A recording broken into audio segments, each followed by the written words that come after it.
कोरबो लोरबो जीतबो पिछले साल के चैंपियंस इस साल क्या उम्मीदें लेकर उतरे हैं, क्या उन्होंने ऑक्शन में खरीदा है। Let's talk about the champions of champion Kolkata Knight Riders and their 2025 IPL squad. अगर मैं बात करें रिटेंशंस की, उन्होंने रिंकू सिंह जैसे प्लेयर को रिटेन किया था।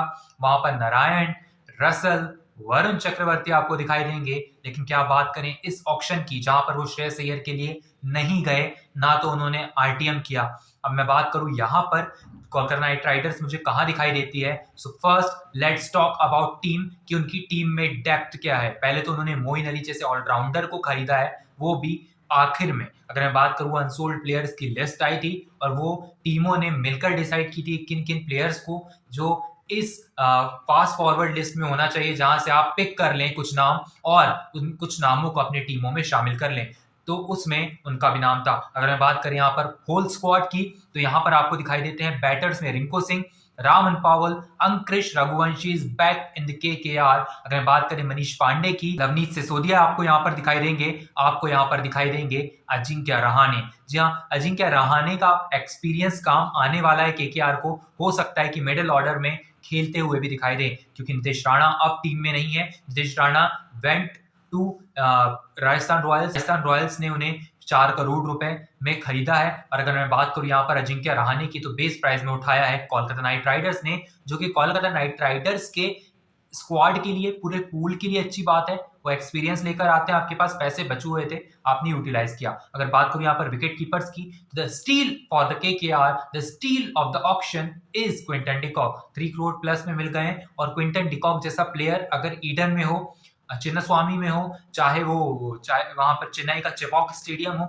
चाहे वो वानखेड़े स्टेडियम हो, every stadium in India, Quinton de Kock India में बहुत अच्छा परफॉर्म करते हैं। और इतने कम पैसों में अगर आपको मिल गए तो यू विल यूटिलाइज हिम, और शायद आपको ओपनिंग करते हुए भी नजर आए। अगर मैं बात करूं आगे, तो यहाँ पर आपको रहमानुल्लाह गुरबाज दिखाई देंगे, जो कि पहले भी स्क्वाड में रह चुके हैं कोलकाता नाइट राइडर्स के।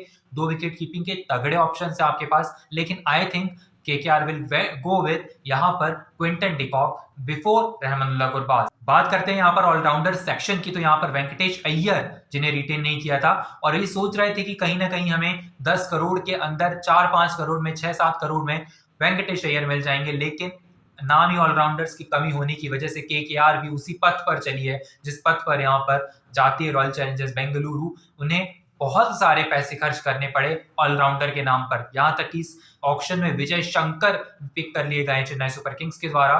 तो ऑलराउंडर अगर आप हैं, आपकी चांदी है आईपीएल ऑक्शन में till the end of the life, I think, because आप ऑलराउंडर हैं, आपके पास स्किल्स है, आप 3D प्लेयर कहलाते हैं। आप 3D प्लेयर हैं या नहीं है ग्राउंड पर, वो मैटर नहीं करता है। आप ऑन पेपर 3D प्लेयर हैं। पहले तो ऑक्शन में टीम आपको वहां से पिक करती है, उसके बाद डिसाइड करती है कि प्लेइंग 11 में आपकी क्या जगह होनी चाहिए। लेकिन अगर 23.5 करोड़ का कोई प्लेयर है, वो खेल रहा है, तो मुझे ऐसा लगता है कि वो प्लेयर हमेशा प्लेइंग 11 में रहेगा। और 14 के 14 मुकाबले यहाँ पर वेंकटेश अय्यर आपको खेलते हुए नजर आएंगे। अगर बात करें यहाँ पर आंद्रे रसल को यहाँ पर रिटेन कर लिया था, सुनील नारायण को रिटेन किया था, रमनदीप सिंह को यहाँ पर मैंने देखा है, उनका एक पॉडकास्ट देखा अभी फिलहाल। ही सेड कि मैं चाहता हूं कि सामने वाली टीम में, चाहे वो कोई भी टीम हो, अगर मैं इंडिया के लिए खेल रहा हूं तो इंटरनेशनल टीम हो, या फिर मैं अपने आईपीएल स्क्वाड के लिए खेल रहा हूं तो अपनी ऑपोजिशन है, मैं चाहता हूं कि रमनदीप के नाम का खौफ रहे। और अगर रमनदीप सिंह खेलते हैं तो आपने फील्डिंग में 100% देखा होगा, बॉलिंग में 100% देखा होगा, बल्लेबाजी में भी 100% देखा होगा। तो आप अगर परफॉर्म करते हैं, उसके बाद आपका इस तरीके का कॉन्फिडेंस रहता है, so you are the best. आपका कॉन्फिडेंस रहना भी चाहिए। लेकिन आप अगर परफॉर्म नहीं करते हैं, तो you should not have this kind of attitude, this kind of confidence. क्यों बताऊं? क्योंकि यहाँ पर रमनदीप सिंह जो जिस तरीके के प्लेयर हैं, ही डिजर्व दैट कॉन्फिडेंस। और इस सीजन अगर खेलते हैं, जरूर खेलेंगे 6वें-7वें नंबर पे, तो शायद यहाँ पर कोलकाता नाइट राइडर्स के लिए बहुत अच्छी बात, प्लस में रहेगी टीम। अब बात कर लेते हैं, अनुकूल रॉय वापस आए हैं। यहाँ पर मोइन अली को खरीदा है, जैसा कि मैंने आपको पहले बताया। अनुकूल Roy again a gun fielder, again spinning option, बहुत अच्छा ऑलराउंडर है। आप इनका कहीं ना कहीं किसी भी सोशल मीडिया प्लेटफॉर्म पर आप सर्च कर सकते हैं, अनुकूल रॉय का क्रिकेटिंग स्टैंडर्ड क्या है। अगर मैं बात करूं यहाँ पर स्पिनर की, वरुण चक्रवर्ती को रिटेन किया था अपने स्क्वाड में। मयंक मार्कंडेय को लाना एक बहुत ही तगड़ा पॉइंट ऑफ व्यू रहा है केकेआर के स्क्वाड का, वहां पर केकेआर के ऑक्शन पूल का, क्योंकि Mayank Markande can spin the ball in any ground of the India. वो पहले खेलते थे वानखेड़े में मुंबई इंडियंस के लिए, उसके बाद वहां पर हैदराबाद में गए, उसके बाद अब यहाँ पर केकेआर में आए हैं, तो केकेआर को उन्हें अच्छे से यूटिलाइज करना चाहिए। फास्ट बॉलिंग की अगर बात कर ले तो वापस यहाँ पर वो वैभव अरोरा के साथ गए हैं। Vaibhav Arora is again a good यहाँ पर बॉलर है। जिस तरीके की वो गेंदबाजी करते हैं और जिस तरीके की फास्ट बॉलिंग करते हैं, थोड़ा बहुत स्विंग होता है बॉल, और स्विंग के साथ साथ अगर आपके पास पेस है तो Vaibhav Arora is fit for Eden Gardens, बड़ा ग्राउंड है।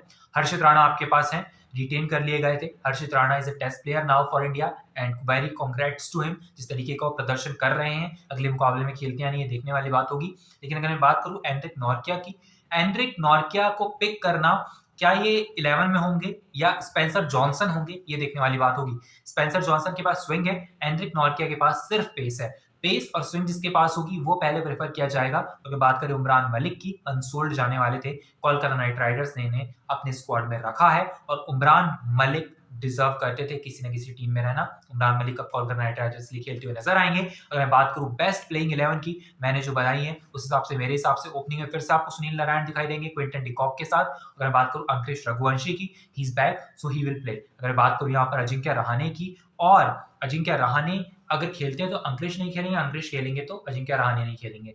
अगर वेंकटेश अय्यर की बात करूं, 23 करोड़ के प्लेयर है, हर मुकाबला खेलेंगे। रिंकू सिंह खेलेंगे, यहाँ पर आदिल रसल खेलते हुए नजर आएंगे। रमनदीप सिंह है मेरी पिक, 7वें नंबर के बल्लेबाज। हर्षित राणा है यहाँ पर, वरुण चक्रवर्ती है, वैभव अरोरा है। एंड्रिक नॉर्किया और स्पेंसर जॉनसन में से मेरी पिक स्पेंसर जॉनसन है, जो कि मैंने बताया।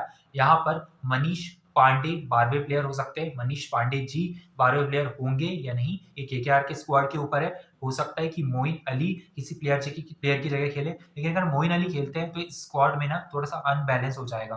अनबैलेंस से को अवॉइड करने के लिए यहाँ पर कोलकाता नाइट राइडर्स शायद मोइन अली को शुरुआती कुछ मुकाबले ना खिलाए, लेकिन अगर खिलाते हैं तो उनके लिए बहुत अच्छी बात है। उन्हें फिट करना होगा, शायद एक फॉरेनर जो है वो बाहर जाएगा इस स्क्वाड में से। अब वो बाहर कौन जाएगा ये देखने वाली बात होगी। Thank you so much for watching, I will meet you in the next video which will be on Rajasthan Royals. Till then stay tuned.